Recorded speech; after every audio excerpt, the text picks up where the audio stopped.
चैत्र माह के कृष्ण पक्ष की अमावस्या तिथि का आरंभ 28 मार्च 2025 शुक्रवार की शाम को 7:52 से हो जाएगा, जो कि 29 मार्च 2025 शनिवार को दिन में 4:57 पर अमावस्या तिथि समाप्त हो जाएगी।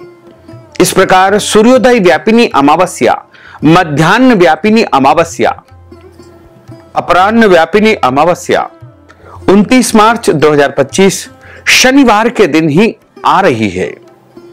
इस दिन शनिवार का दिन होने से, अमावस्या तिथि होने से शनिष्ठरी अमावस्या या शनि अमावस्या का महासंयोग निर्मित हो रहा है। इसके साथ इस दिन सूर्य ग्रहण भी घटित होने जा रहा है। नवरात्रि के एक दिन पहले यानी 29 मार्च 2025 शनिवार को शनिष्ठरी अमावस्या है, जिसे भूतड़ी अमावस्या भी कहा जाता है। इस दिन सूर्य ग्रहण का भी महासंयोग है। इस कारण से यह दिन बड़ा ही सिद्धदायक और पुण्यदायक समय है, क्योंकि अमावस्या तिथि वैसे भी पितरों की तिथि है और इस दिन शनिवार का दिन होने से जिन भक्तजनों, माताओं, बहनों को शनि की साढ़े साती है या शनि की साढ़े साती आ रही है, तो शनिदेव को यदि आप प्रसन्न करना चाहते हैं तो आप शनि मंदिर में जाकर के उनको काले तिल, काले उड़द, लोहा, काला कपड़ा, इमरती अर्पण करेंगे तो निश्चय ही शनिदेव भी प्रसन्न होंगे और पितरों के निमित्त श्राद्ध करेंगे, तर्पण करेंगे, पितृदोष शांति करेंगे या करवाएंगे, तो आपके घर परिवार में खुशहाली आएगी। इसी तरह यदि आप किसी भी पवित्र नदी में, तीर्थ में स्नान करेंगे, दान करेंगे, पुण्य करेंगे, तो आपके जीवन में सुख, शांति, समृद्धि का वास होगा। चैत्र माह के कृष्ण पक्ष की अमावस्या तिथि 29 मार्च 2025 शनिवार को है। प्रत्येक वर्ष चैत्र माह की अमावस्या को बहुत ही महत्वपूर्ण माना जाता है। इस दिन दान पुण्य का विशेष महत्व है। अमावस्या तिथि पितरों को समर्पित है। इस दिन पितरों को प्रसन्न करने के लिए, उनकी आत्मा की शांति के लिए तर्पण और श्राद्ध कर्म किया जाता है। पितरों का विधि विधान से पूजन और तर्पण करने से हमारे मृत पूर्वजों को मोक्ष की प्राप्ति होती है। इस दिन लोग पवित्र नदियों में, तीर्थ में स्नान करते हैं, दान पुण्य करते हैं। अगर आप भी पितृदोष से मुक्ति पाना चाहते हैं तो चैत्र माह में आने वाली अमावस्या की तिथि के दिन अपने पितरों का पिंडदान करें। अमावस्या तिथि के दिन पितरों का श्राद्ध और तर्पण करने से पितृदोष से मुक्ति मिलती है। इसलिए चैत्र माह की अमावस्या पितरों को समर्पित है। पितृदोष के कारण पारिवारिक कलह, स्वास्थ्य संबंधी समस्याओं का सामना यदि करना पड़ रहा है, विवाह में बाधा आ रही है, संतान संबंधी समस्याएं आ रही है, तो आपको पितरों को प्रसन्न अवश्य करना चाहिए। अमावस्या पर नकारात्मकता शक्तियां बेहद सक्रिय हो जाती है। इस दिन चंद्रमा लुप्त रहते हैं। चंद्रमा के प्रभाव से मन की स्थिति भी अस्थिर हो जाती है, जिससे यह शक्तियां प्रभावी हो सकती है। नकारात्मक शक्तियां या अतृप्त आत्माएं इस दिन अपनी अधूरी इच्छा को पूर्ण करने के लिए कई लोगों को या उनके शरीर को अपना निशाना बनाती है और अपना अधिकार जमाने का प्रयास करती है। चैत्र भूतड़ी अमावस्या पर सुबह सूर्योदय से पूर्व तांबे के बर्तन में शुद्ध जल, लाल चंदन और लाल रंग के फूल डालकर के सूर्य भगवान को अर्घ्य प्रदान करना चाहिए। सूर्योदय से 1 घंटा पहले से लेकर के 1 घंटा बाद तक यदि कोई भी सूर्य भगवान को इस दिन जल अर्पण करेगा तो उसके जीवन में दरिद्रता नहीं आएगी और सारी समस्याओं का निदान हो जाएगा। पीपल के पेड़ पर जल चढ़ाएं। मीठा जल पीपल के पेड़ में अर्पित करें।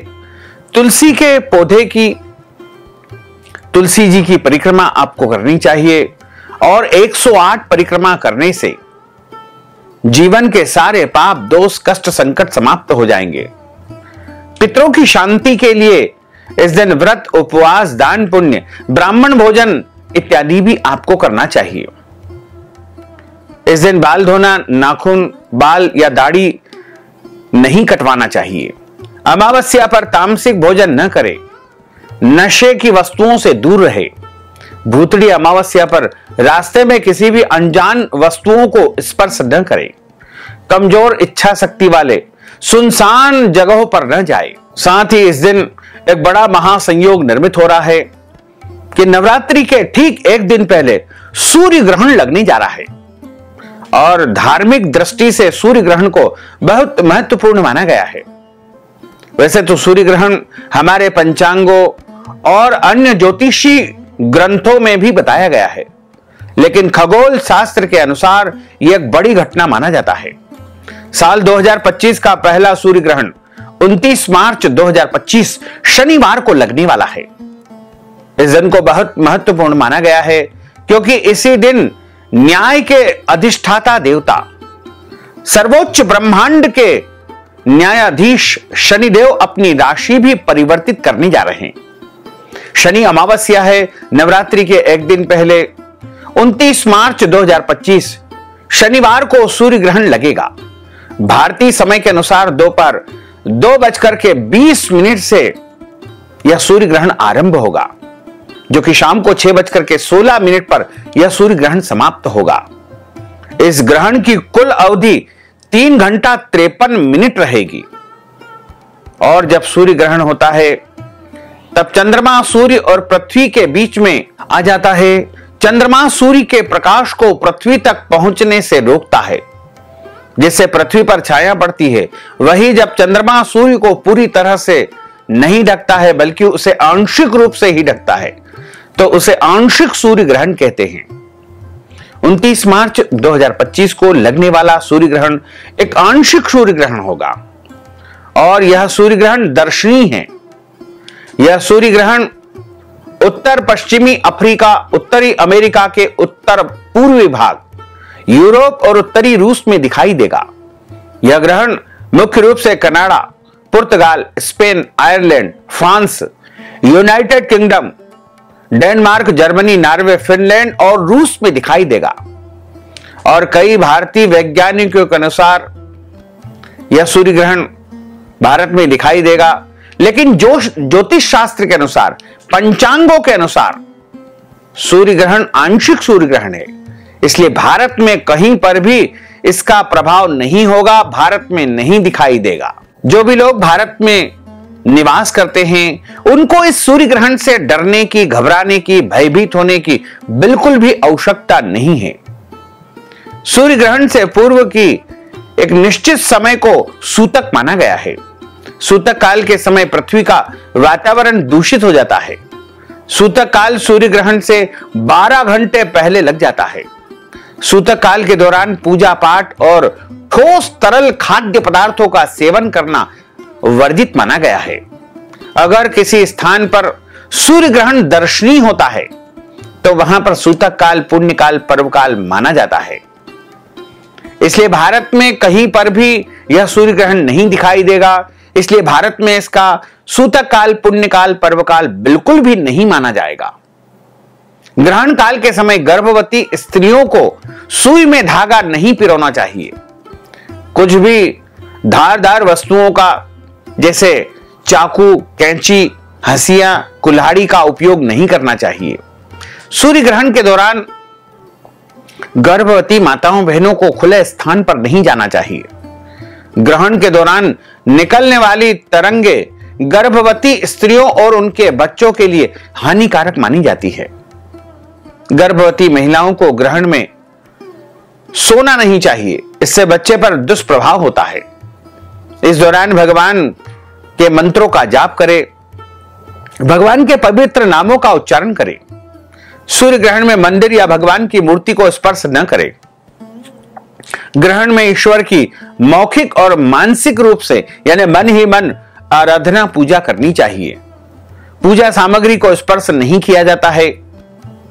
गर्भवती महिलाओं को सूर्य ग्रहण के समय भोजन बनाने और खाने से बचना चाहिए, क्योंकि ग्रहण की अशुद्ध किरणों से भोजन को दूषित होने से कोई भी नहीं रोक सकता है। हालांकि गर्भवती माताएं बहनें ज्यादा देर तक भूखी नहीं रहती है। ऐसे में ग्रहण शुरू होने से पहले भोजन पदार्थ में तुलसी पत्र डाल करके उसका सेवन कर लेना चाहिए और ग्रहण के बाद पवित्र जल से स्नान करें। गरीबों को अन्नदान, वस्त्रदान, धन का दान करें। पूजा अर्चना करे, सूर्य देव के मंत्रों का जाप करे, घर की साफ सफाई करे, गंगा जल का छिड़काव करे, भोजन बनाए और भोजन बना करके देवी देवताओं को भोग लगाए, फिर स्वयं भोजन ग्रहण करे। हालांकि ये जो सूर्य ग्रहण है वो भारत में कहीं पर भी, किसी भी नगर में, किसी भी शहर में, किसी भी राज्य में, किसी भी गांव में बिल्कुल भी नहीं दिखाई देगा, क्योंकि ये एक आंशिक सूर्य ग्रहण है और यह आंशिक सूर्य ग्रहण विदेशों में पूर्ण रूप से परिदृश्य होगा। इसलिए इसका प्रभाव जिन देशों के हमने नाम बताए हैं वहां पर ही होगा, भारत में इसका कोई प्रभाव नहीं होगा। तो इसलिए आपको डरने की, घबराने की, भयभीत होने की बिल्कुल भी आवश्यकता नहीं है।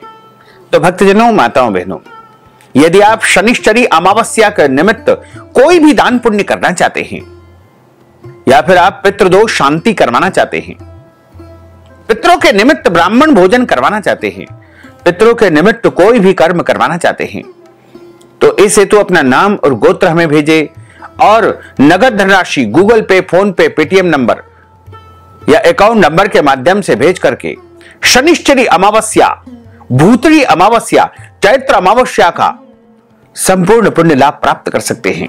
साथ ही आप सभी से अनुरोध है कि हमारे इस ज्ञानवर्धक वीडियो को अधिक से अधिक लोगों को शेयर करिएगा, लाइक करिएगा, कमेंट करिएगा और यदि अभी तक आपने सब्सक्राइब नहीं किया है तो अभी और इसी समय सब्सक्राइब कर लीजिए ताकि इसी प्रकार की ज्ञानवर्धक वीडियो आपको सबसे पहले प्राप्त हो सके। आपको और आपके पूरे परिवार को सादर जय श्री कृष्ण, सादर धन्यवाद।